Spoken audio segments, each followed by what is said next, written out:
Chapter 4. Analyzing the Marketing Environment. These questions are the learning objectives guiding the chapter and will be explored in more detail in the following slides. How do customers, the company, competitors, and corporate partners affect marketing strategy? Why do marketers have to think about their macro environment when they make decisions? GE introduced the Earth Rewards credit card in 2007. This extremely innovative program gives customers the opportunity to donate to programs which reduce carbon emissions. In all marketing activities, the consumer is at the center. Anything that affects consumers affects marketers. Any change in one of these environments likely requires an adjustment to the firm's marketing mix. By identifying potential environmental trends, firms can often take proactive steps. The immediate environment includes the firm and its immediate influences, such as competition and corporate partners. Successful marketing firms focus their efforts on satisfying customer needs that match their core competencies. They use existing knowledge, facilities, patents, and so on, and apply them to new markets and new products. Firms use competitive intelligence to collect and synthesize information about their position with respect to their rivals.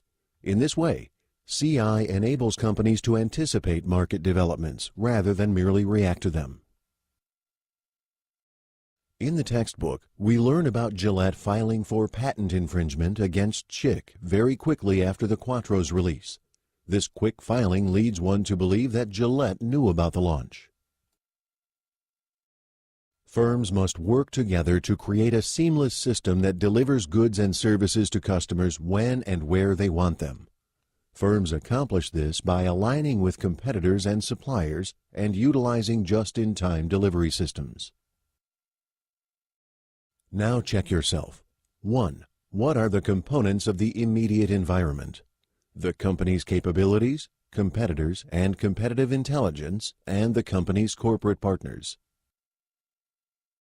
This slide shows the macro-environmental factors that operate in the external environment. Each factor is discussed in detail in the following slides. Two dimensions of culture that marketers must take into account as they develop their marketing strategies are the culture of the country and that of a region within a country. Demographics indicate the characteristics of human populations and segments, especially those used to identify consumer markets. Demographics provide an easily understood snapshot of the typical consumer in a specific target market. Consumers in a generational cohort, a group of people of the same generation, have similar purchase behaviors because they have shared experiences and are in the same state of life. This slide lists some of the generational differences between baby boomers, Generation Xers, and Generation Yers. Income distribution in the United States has grown more polarized. The highest income groups are growing, whereas many middle and lower income groups' real purchasing power keeps declining. According to the 2000 census, the richest 20% of the households in the United States received 49.7% of all household income, whereas the bottom 20% accounted for merely 3.6%. Studies show that higher levels of education lead to better jobs and higher incomes, which determines spending power. Years ago, gender roles appeared clear, but those male-female roles have been blurred.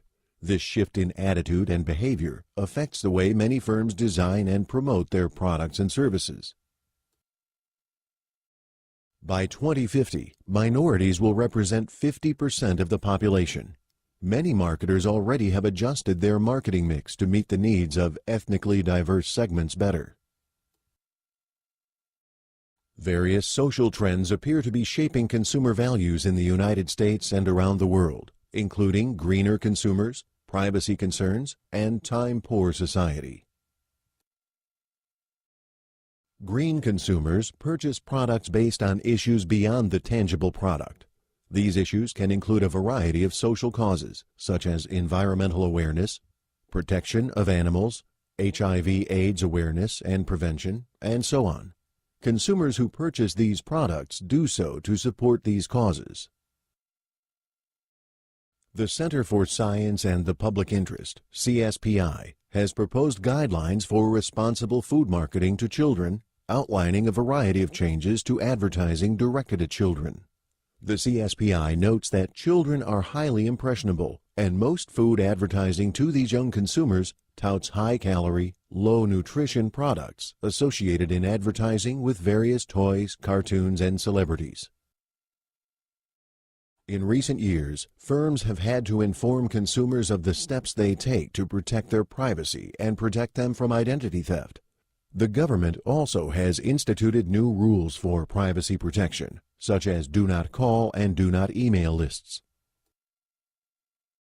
With more time spent at work, the amount of time available for home or leisure activities has shrunk. However, consumers have many more choices about the way they spend their leisure hours. Many consumers attempt to cope with their lack of leisure time by multitasking, and thus their divided attention simply cannot focus as well on advertisements. Technological advances have accelerated greatly during the past few decades, resulting in new products, new forms of communication, and new retail channels. Marketers monitor the general economic situation both in their home country and abroad because it affects the way consumers buy merchandise and spend money. Some major factors that influence the state of an economy include the rate of inflation, foreign currency exchange rates, and interest rates. This list includes the major legislation designed to ensure a competitive marketplace and clearly demonstrates the U.S. government's long history of enacting laws that protect fair trade. Now check yourself. 1. What are the 6 key macroeconomic factors? Culture, demographics, social issues, technological advances, economic situation, and political regulatory environment. 2. Differentiate between country culture and regional culture. Country culture is the entire country, but regional culture is based on the region or area within the country. 3. Identify the different generational cohorts: tweens, Gen Y, Gen X, baby boomers, seniors. 4. What key dimension is used to classify an individual into a given cohort? Age. 5. What are some important social trends shaping consumer values these days? Greener consumers, marketing to children, privacy concerns, and time-poor societies. Firms use competitive intelligence, CI, to collect and synthesize information about their position with respect to their rivals. Country culture involves visual nuances of a country's culture, such as artifacts, behavior, dress, symbols, physical settings, ceremonies, language differences, colors and tastes, and food preferences, as well as language. Culture is the shared meanings, beliefs, morals, values, and customs of a group of people. Demographics indicate the characteristics of human populations and segments, especially those used to identify consumer markets. A generational cohort is a group of people of the same generation. The political regulatory environment comprises political parties, government organizations, and legislation and laws. Regional culture involves the region in which people live in a particular country.